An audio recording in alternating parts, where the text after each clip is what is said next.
қатысты әкімшілік іс қаралып жатыр. Сот Құлақбаева қарайды.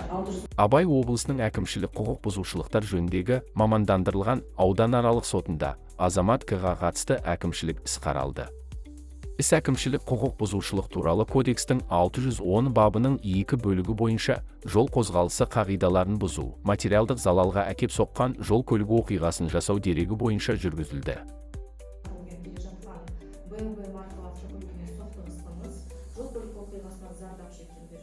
Өз мәліметті мойындаймын. Мені жүргізуші куәлігінен айырмауыңызды сұраймын. Және менің материалдық жағдайыма қарай, және де әлі оқу орнында оқып жатқаныма қарай, құрметті соттан 30% жеңілдік сұраймын. Сот құқық бұзушыны әкімшілік құқық бұзушылық жасауда кінәлі деп танып, жеңілдететін мән-жайларды ескере отырып, әкімшілік құқық бұзушылық туралы кодекстің 610 бабы 2 бөлігінің ережесін қолданып, әкімшілік айыппұл сомасын 30-ға қысқартуды бекітілді.